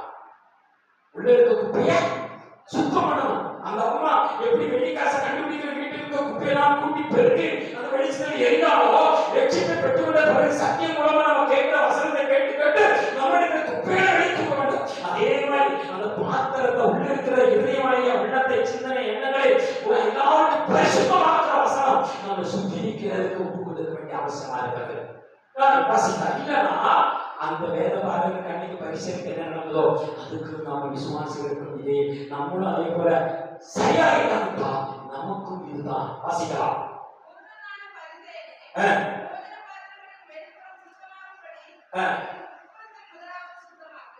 முதல்ல அதை சுத்தமாக்கு, உள்ளங்களை இதயத்தை சுத்தமாக்கு. அதான் நம்ம 8ஆம் வசனத்துல வாசித்தோம். மத்தேயு 5ல சுத்த இதயம் உள்ளவர்களே என்ன வேணும், சுத்த இதயம் உள்ளவர்கள் என்று சொல்லி வாசித்தோம். வாசிக்கலாம், அப்போஸ்தலர் வாசிக்கலாம்.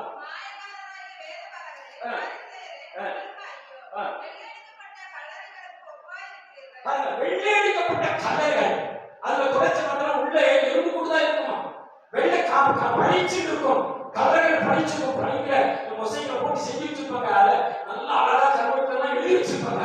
ஆனா உள்ள என்ன இருக்கு?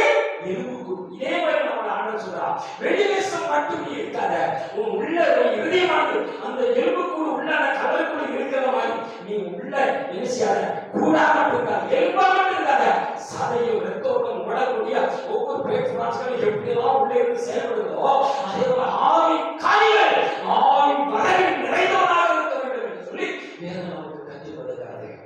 இதெல்லாம் நம்ம பெற்றுக்கொள்ள வேண்டிய அவசியம். விசுவாசியாக நம்மளும் என்ன செய்ய வேண்டியதா இருக்கு?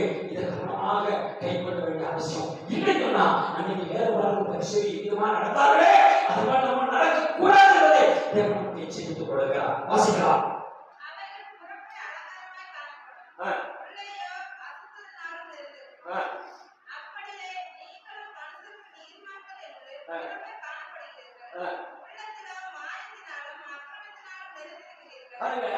வெளியே நீதிமான் போல, ஆனா உள்ளத்திலேயோ அக்கிரமக்காரர்கள் சொல்லப்படுது.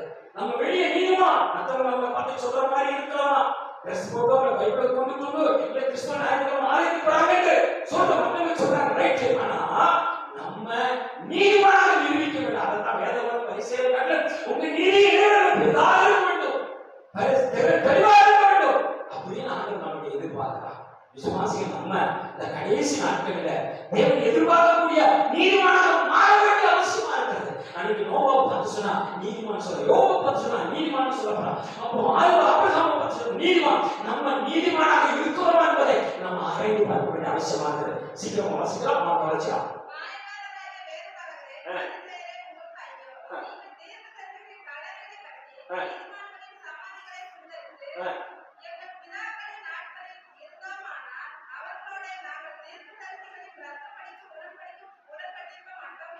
பாருங்க. கல்லறைகளுக்கு கல்லறை தோட்டம் இப்ப எல்லா அந்த சீசன்ல வைக்கிறது நிறைய கல்லறை தோட்டம் கொண்டாடுறதா இருக்கிறது. அப்போ இதெல்லாம் நம்ம என்ன செய்யப்படுகிறோம்னா சிறப்பா கொண்டாடுறோம். ஆனா தேவன் எதிர்பார்க்கிற என்னன்னா அவர் மகிமைப்படுகிற மாதிரி நம்ம வெளிச்சம் கொடுக்கக்கூடியவராக இருக்க வேண்டும். அவரை கிராண்டா சந்தோஷப்படுத்த, அவர் சந்தோஷப்படுற அளவுக்கு நம்முடைய வாழ்க்கையை கொண்டாட வேண்டும். நம்முடைய வாழ்க்கையை கொண்டாட்டம் இருக்கா, திண்டாட்டம் இருக்கா என்பதை நம்ம வாசிக்க தேவன் நமக்கு இன்னைக்கு கற்றுக் கொடுக்கிறவராக இருக்கிறார். அப்போ நம்முடைய வாழ்க்கையில் திண்டாட்டமாக இருந்தால் தேவனுடைய ஆசீர்வாதத்தை நம்ம என்ன செய்ய முடியாது, வெளிச்சம் கொடுக்கிறவராக காண முடியாது, உப்பாக மாற முடியாது, இந்த சாரமற்ற போனதாக காணப்படும். அந்த விளக்கு துண்டை எப்படி தூக்கி இருந்தாலும் அதே போல இன்னைக்கு நம்ம தூக்கி வச்சிருக்கிற ஆண்டவர் அந்த விளக்க துண்டை எடுத்துருவார். கொடுக்கப்பட்ட யோவான் 10:10-20 சொல்லப்படுகிறது, எனக்கு கொடுக்கவும் தெரியும், கொடுத்ததை திருப்பி எடுக்கவும் தெரியும். சிலவர்களுக்கு குறிப்பிட்ட ஆசீர்வாதம் வந்த உடனே ஆலயத்தை மறந்துடுவாங்க, தேவனை மறந்துடுவாங்க, பிள்ளைகளை சர்ச்சுக்கு அனுப்புறதை மறந்துடுவாங்க, சண்டைகளை அனுப்புறது நம்ம குடும்பத்தவங்க எல்லாத்தையும் விட்டுருவாங்க. இதெல்லாம் இதெல்லாம் எதிராகுது. இந்த ஆசீர்வாதம் வந்த பிறகு அது வேண்டியவரே நான் இப்படி இருக்க, தைரியத்தில் இருக்க, கஷ்டத்தில் இருக்க, வேதனையில் இருக்க, துக்கத்தில் இருக்க அப்படின்னு சொல்லுவோம். காஸ்டமாக இருக்கும். இதை சொல்லுவாங்க, உபாசம் பண்ணி தோம் பண்ணுவாங்க, சபையில எல்லாரும் உபாசம் பண்ணி தோம் பண்ணுவாங்க. எல்லாம் நன்மை நடந்த உடனே தேவனை விட்டு விளைகிறாங்க. அப்படி விளையாடுடைய விளக்க தொட்டி எடுத்துவாங்க.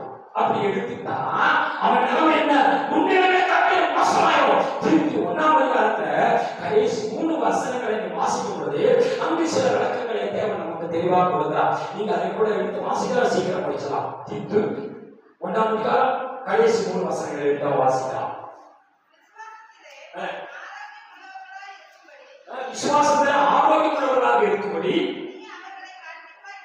நீ கண்டிப்பா கண்டித்து பேசணும். அப்போ வேதவசனம் நமக்கு கண்டித்து பேசும் பொழுது இது கர்த்தர் சொல்கிறார். கண்டித்து பேசும் பொழுது பவுல் மூலமா நம்மளோடு பேசுறார். நம்ம கண்டித்து உணர்வு நம்ம நினைப்போம், பாஸ்டர் எனக்கு தான் புத்தி பிரசங்கம் பண்றாரு, ஊழியக்காரங்க வந்தவங்க கிட்ட பாஸ்டர் சொல்லிட்டு போறோம், அவங்க நமக்கு பிரசங்கம் பண்றாங்க. இதெல்லாம் கிடையாது. ஆவியானவர் பேசுற வார்த்தையை தான் கொண்டு பேசுவாங்க. அது ஒருவேளை நமக்கு குத்தப்பட்டிருந்தால், உணர்த்தப்பட்டிருந்தால் நம்ம சரி செய்ய வேண்டிய அவசியமா இருக்கிறது என்று சொல்லி இந்த வேதவசனம் நமக்கு தெளிவாக கற்றுக் கொடுக்கிறது. வாசிக்கலாம். சுத்தமுள்ளவர்கள் சகலம் சுத்தமா இருக்கும், அசுத்தமுள்ளவர்களுக்கு அவிசுவாசம் உள்ளவர்களுக்கும் ஒன்றுமே சுத்தமாக அவருடைய புத்தியும் மனசாட்சியும் அசுத்தமாகவே இருக்கும். புத்தியும் மனசாட்சி எப்படி இருக்குமா, அசுத்தமா இருக்குமா. ஆனா இவங்க எப்படி சொல்லுவாங்க பாருங்க, வாசிக்கலாம். அவர்கள் தேவனை அறிந்திருக்கிறோம் என்று அறிக்கை பண்ணுகிறார்கள், கிரிகளினாலோ அவரை மறுதலிக்கிறார்கள். வாசிக்கலாம். அவர்கள் அருவருப்படத்தக்கவர்களும் கீழ்ப்படியாதவர்களும் எந்த நற்கிரியும் செய்ய ஆகாதவர்கள். ஆகாதவர்களுக்கு எதுக்கு விளக்கு தாண்டு, அதனால குத்து விளக்க மேல ஏற்றி வச்சிருக்க விளக்க ஸ்டாண்டு தாங்கி இருக்கிற எந்த தாண்டி எடுத்து வரா விளக்க தண்டை மாற்றி போடுவாரா. வெளிப்பட்டு விஷயத்தை நம்ம வாசிக்கிறோம். அந்த வெளிப்பட்டு 5ல இன்னும் என்ன சொல்றது பாருங்க, அங்க இந்த வசனங்களை நம்ம வாசிக்கிறது அவங்க தேவனை அறிந்திருக்கிறோம் என்று சொல்வார்கள். அப்படின்னு சொல்றாங்க. ரட்சிக்கப்பட்டவங்க, ஒரு கிறிஸ்துவனா மாறிட்டவங்க, சபைக்கு காணிக்கை கொடுக்கிறவங்க, தசமம் கொடுக்கிறவங்க, அது மாத்திரம் நம்ம சர்ச்சில் பேர் இருக்கா, மெம்பர்ஷிப் பேர் இருக்கா, நம்ம பணம் பேர் அப்படின்னு நினைப்பாங்க. இதெல்லாம் பரலோகம் கொடுப்பதற்கு பட்டம், படிப்பு, அந்தஸ்து, சபையில பேர் இருந்தா பரலோகம் போயிட முடியாது. ஜீவ புஸ்தகத்தில் பேர் இருக்கா, நம்ம புஸ்தகம், பட்டம், படிப்பு, இதெல்லாம் நமக்கு குடும்பம் உலகத்தில் சர்டிபிகேட். எவ்வளவு படிப்பாளா இருக்கலாம், எவ்வளவு உயர்ந்த வேலை இருக்கலாம், சமுதாயத்தில் உலகத்தில் எவ்வளவு உயர்ந்தவர்களா இருந்தாலும் தேவனுடைய விரும்புகிற சட்ட புஸ்தகத்துல நம்ம பேர் இருக்கா என்பதை நம்ம பார்க்க வேண்டும். அது பாருங்க, அதே வெளிப்படுத்தி விசேஷம் 5ஆம் அதிகாரத்தில், சரி அந்த 2ஆம் அதிகாரத்தில் 6ஆம் வசனம் சொல்லப்படுகிறது. இது இங்கே எப்படிப்பட்டவர்களாக இருக்கிறான்னு சொல்லி பார்க்கணுங்க. வெளிப்படுத்தல 2ஆம் அதிகாரம் 6ஆம் வசனத்தை வாசிக்கலாம். என்ன நிக்கோலாயா மனஸ்தான் அதான் நீயும் வெறுக்கிறாய்,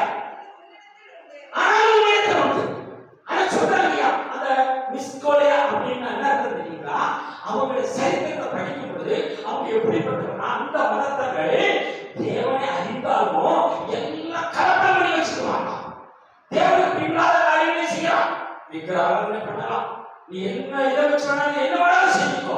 ஆனா என்ன செஞ்சு சபைக்கு வந்து திருவிழா பங்கெடுத்து நிறைய பேர் நம்ம பார்த்தோம். வெளியே அங்க பீடி குடிப்பாங்க, அங்க தண்ணி வச்சுட்டு இருப்பாங்க, வெடிக்கிற அங்கெல்லாம் பார்த்தீங்கன்னா வாயில வருவதெல்லாம் பேசிட்டு இருப்பாங்க. உள்ள வந்து திருவிழந்த நேரத்தை பேசுவாங்க, திருவிழந்து எடுப்பாங்க. வேலை சொல்றது இதுதான் அன்கொலையாக வேலை. அவனுடைய பேர் இருக்கிற ஆனா விரும்புற ஆனா அந்த வேலை பாருங்க, அந்த குணாதிசயம், அந்த மாற்றத்தோட நீ ஒரு செயலை இருக்கு அப்படின்னு சொல்லப்படுறது. நம்ம நினைப்போம் பாஸ்டர் கண்ணன் நம்ம போகிறேன்னா பாஸ்டர் எப்படி நினைச்சுவார், திருவிழா தப்பா நினைச்சுவார். இதெல்லாம் தப்ப உள்ள வச்சுக்கிட்டு பாஸ்டர் தப்ப நியாயீகரிக்கிறவன், மனுஷன் நியாயீகரிக்க, மனுஷன் நம்பர்களுக்கு நீதிமானம் காமிக்கிறதுக்கு பிரயாசப்படுவாங்க. ஆனா அந்த மார்க்கத்தை அந்த வேதம் சொல்லுகிறது.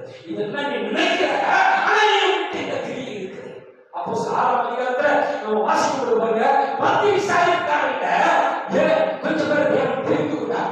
அதுல இந்த கொலையா அந்த மனிதனுடைய அவன் ரட்சிக்கப்பட்டு அந்த பந்தி விசாரிக்காரனாக அங்கு தேர்ந்தெடுக்கப்பட்டதை நம்ம பார்க்க முடிகிறது. 6ல அப்போ 6ல நம்ம வாசிக்கும் பொழுது இருக்கிறது. அப்போ நம்ம தேர்ந்தெடுக்கப்பட்டதாக சில பொறுப்புகள் கொடுத்திருக்கலாம், சில பதவிகள் கொடுத்திருக்கிற சபைகள்ல அந்த பதவி இந்த பதவி ஏதோ பதவி இருக்கும், எல்லாரும் முதலிடம் கொடுத்திருப்பாங்க. ஆனா இந்த சுபாவம் இருந்தா அந்த கொலையா அந்த மாறாதவனுடைய என்ன கிரியை காணப்பட்டா உன்னுடைய விளக்கத்தை நான் எடுத்துருவேன். உன் விளக்கு உலகத்துக்கு வெளிச்சமா இருக்காது. ஆனா நம்ம நினைப்போம் சபைக்கு நம்ம இல்லைன்னா பாஸ்டர் ஒன்றுமே செய்ய முடியாது, நான் இல்லைன்னா சபை நடக்காது அப்படின்னு சொல்லி சில விஷயத்தை கட்டுப்பாடுகளை நமக்குள்ள வச்சுக்கணும். பார்த்தீங்களா, அவங்களை தான் சொல்றா உங்ககிட்ட இந்த கிரியை இருக்குது, உலகத்தை தீர்த்து கொண்டுறேன், எந்த இடத்துல வெளிச்சிருக்கா உலகத்துக்கு வெளிச்சமா இருக்க வெளிச்சம் கொடுக்கக்கூடிய அந்த மனிதனாக மாற வேண்டும். உனக்கு மாத்திர குடும்பத்துக்கு சபை கூட்டு தேசத்துக்கு பாரு, மற்றவர்கள் ருசி கொடுக்கக்கூடியவனாக இரு. அந்த இப்படைய தன்மை உள்ள நுழைக்கிறது கஷ்டம், உள்ள நுழையாது.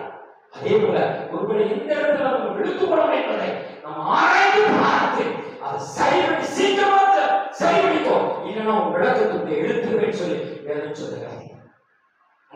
மத்திய 5 கொடுத்துடலாம். மத்திய 5ஆம் அதிகாரத்தில் வாசிக்கப்படுது, நீங்களே இந்த உலகத்துக்கு வெளிச்சமாக இருக்கிறீங்க. முடிக்க போகணும். அந்த வசனத்தை வாசிக்கலாம். நீங்கள் உலகத்துக்கு வெளிச்சமாக இருக்கிறீர்கள். மலையில் இருக்கிற பட்டணமானது மலையில் இருக்க மாட்டாது. விளக்கை கொளுத்தி மரக்கால் மூடி வைத்தார். அது விளக்கு தண்ணி மேல் மூடி அதை வைப்பார்கள். ஏன் மரக்கால் மூடின்னு சொல்லப்படுது தெரியுமா?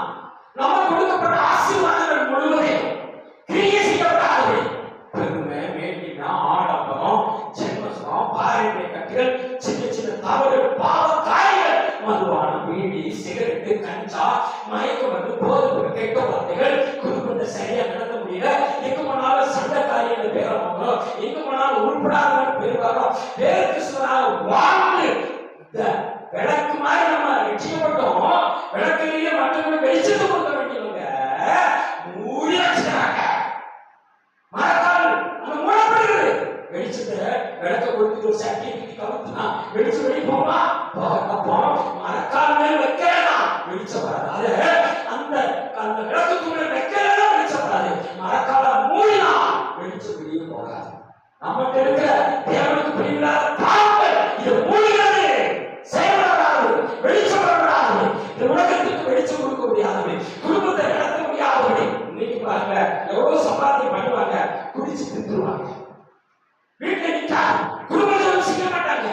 காலையில மாதிரி குடும்ப சபை இருக்கா, அந்த வீட்டை என்ன செய்யணும், ஆசீர்வதிக்கணும், சமாதானம், சந்தோஷம், நிம்மதி இருக்கும், பிள்ளைகள் சத்தியத்துல வளர்வாங்க. இதெல்லாம் ஒதுக்கி வச்சுட்டு இதெல்லாம் மூடி விளக்கு தட்ட அந்த விளக்கு எதை மூடி இருக்கோம்? மரக்கால் வச்சு மூடிச்சோம். சபைக்கு போனா போதும், ஞாயிற்றுக்கிழமை போனா போதும், என்னையோ ஒரு நாள் போனா போதும், இல்ல திருவிழாவுக்கு போனா போதும் அப்படின்னு எண்ணங்கள் உனக்கு இருக்கா? நீ மரக்கால உன்னையே மூடி மறைத்து கொண்டா. நீ வெளிச்சம் கொடுக்க முடியாது, உன்னையே கெடுத்துக் கொண்ட. அதான் மரக்கால் மூடி வச்சதுக்கு அடையாளமாக காணப்படுறாங்க. அப்ப வெளிச்சம் கொடுக்காத அந்த மரக்கால் மூடி வச்சா நம்முடைய வாழ்க்கையில எங்க மூடி இருக்கிறது? மரக்காலை எடுப்போம். இதுவரை நான் மூடி வச்சிருக்கிறேன். என்னுடைய சுயத்தினால் வேற வசதி கீழ்ப்படியாகலாம், சத்தியத்தை கீழ்ப்படியாகலாம். அநேக முறை நம்ம கண்டிச்சாங்க, நம்ம திருந்த. இப்ப அதெல்லாம் திரும்ப முடியாது. தெரியுமா? துணியார பாவ காரியங்கள் மூடி இருக்கு. அந்த மரக்கால், அந்த துணியார மரக்கால் அது மூடி இருக்குது. அதை தூக்கி போடுங்க. உங்க வாழ்க்கையில நன்மை நடக்கும். குடும்பம் செய்ய முடியலையா? தடைப்பட மரக்கால் தூக்கி போடு. ஆளுக்கு வர முடியாத தடைப்பட மரக்கால் நீக்கி போடு. வேற வசனத்துக்கு கீழ்ப்படியாத, சத்தியத்துக்கு வாழப்படாத, அபிஷேகத்தில் நிறைவிடாத ஒன்று எல்லாம் கட்டியிருக்கேன். அந்த கட்டு மூடி இருக்கிற கட்டுல தூக்கி போடு. அந்த மரக்காலை நோக்கி தூக்கி போடு. உன் கூட்ட சமாதான, சந்தோஷம், நிம்மதி எல்லாம் கடன் பிரச்சனை, என்ன பிரச்சனை இருக்கு, என்ன போராட்டங்கள் இருக்கு, இதெல்லாம் மூடி இருக்கிறது. அந்த மரக்கால் இதை வெளியே எடுக்கணும்னா அந்த வெளிச்சு கொடுக்கிற அந்த விளக்காக நம்ம எரியும் பொழுது, ஆண்டவரே என் குறைகளை மன்னிக்க. அன்னைக்கு தாவீது கேட்டா என்ன சொல்றீங்க? ஆண்டவரே நான் சுத்த இதயத்தோடு இருக்க விரும்புகிறேன். சுத்த இதயத்தாக நிலவரமான பரிசுத்த ஆவியின் உள்ளத்தில் திரும்பி உன் சமூகத்தை விட்டு தள்ளாமல் நீ கொடுத்த பரிசுத்த ஆவியின் எடுத்துக்கொள்ளாமல் ரட்சிக்க சந்தோஷம் திரும்ப தந்து உற்சாகமான ஆவியா என்னை நிரப்படி கட்டுப்ப. நம்ம இன்னைக்கு கேட்டா தேவன் ரட்சிக்கு அந்த எப்படி மத்திய கூட வசதி சுத்த இருதயம், அந்த இருதயம் நமக்குள்ள அந்த ஆண்டவர் இன்னைக்கு நீங்க சுத்த இருந்தாங்க. நான் பிரகாசிக்க விரும்புகிறேன், உலகத்துக்கு ஒளியாக விரும்புகிறேன், தேசத்துக்கு ஒளியாக விரும்புகிறேன், மற்றவங்க ரட்சிப்பு நடத்துகிறதே நீ விரும்புகிறேன். நம்ம இருக்க ரட்சிப்பு தான் ஆண்டவர் எதிர்பார்க்கிறார். அந்த 14 வசனத்தை வாசிக்கலாம். மத்திய 5:16 முடிச்சலாம். இவ்விதமா உங்கள் யார் உங்களை கண்டு உங்களுடைய நற்கிரிகளை கண்டு பரலோகத்தில் உங்கள் பிதா மகிமைப்படும்படி அவர்கள் அவருக்கு முன்பாக பிரகாசிக்கப்பட வேண்டும். இந்த வெளிச்சம் நம்ம மற்றவங்களுக்கு கொடுக்கும் பொழுது, நம்ம பெற்றுக்கொண்ட ரட்சிப்பை மற்றவங்களுக்கு சொல்லும் பொழுது, நம்ம ரட்சிப்பை காத்துக்கொண்ட வாழ்க்கை வாழும் பொழுது அந்த அபிஷேகம் இருந்த பரலோக ராஜ்யத்துக்கு போக முடியாது. அந்த ஆயிரத்தோடு நம்ம வாழ வேண்டிய அவசியமா இருக்கிறது. உலகத்துல பேர் வாழ்ந்து நரகத்துக்கு போயிடக்கூடாது. கடைசியில நரகத்தோடு அடக்க முடியுவாங்க. யோபு 20:11 சொல்லுகிறது, அவன் சிறுவர் அவன் வாழ்க்கை செய்த பாவங்கள் ஒரு நாள் அடக்கப்படப்படப்படுகிறது. அந்த கல்ல அந்த மண்ணில் கூட பார்த்துக்கிறான். ஆனா கிறிஸ்துவன் அந்த தீர்க்க வாசகத்தை என்ன சொல்றது? நான் சத்தியத்தை அறிந்திருக்கிறேன்னு சொல்றாரு. ஆனா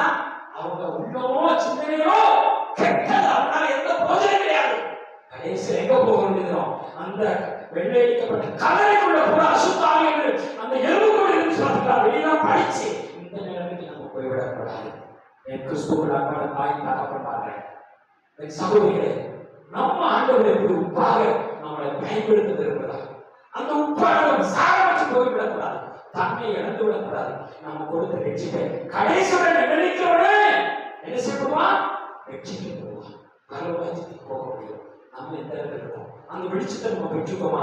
அந்த வெளிச்சம் மற்றவங்களுக்கு குடும்பத்துக்கு பிரயோஜனமா இருக்கா, நமக்கு பிரயோஜனமா இருக்கா, சபைக்கு பிரயோஜனமா இருக்கா, தெருவுக்கு பிரயோஜனமா இருக்கா, தேசத்துக்கு பிரயோஜனமா இருக்கலாமா? தேவன் எதிர்பார்க்க இதைத்தான் ஆண்டவர் நம்மகிட்ட எதிர்பார்க்கிறா. அப்படிப்பட்டவங்களை நம்ம மாறுவோமா? தேவ சமூகத்தை ஒப்பு கொடுக்கலாமா? ஆண்டவரே என்னை அர்ப்பணிக்கிறேன்னு சொல்லுகிறவர் தேவ சமூகத்தை அர்ப்பணிக்கலாம். விஷா வீடுகளை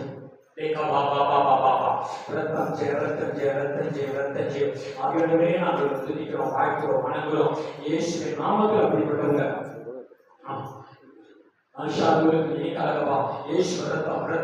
ரத்தத்தின் வல்லமை அற்புதங்களை செய்கிற தேவன், அதிசயங்களை செய்கிற தேவன். விஷாதுக்கு நீ கலகட்டி கலகப்பா, விஷாதுக்கு நீ கலகப்பா, பாபா ரத்தத்துக்கு நீ கலகப்பா. இயேசுவின் நாமத்தில் ரத்தத்தின் வல்லமை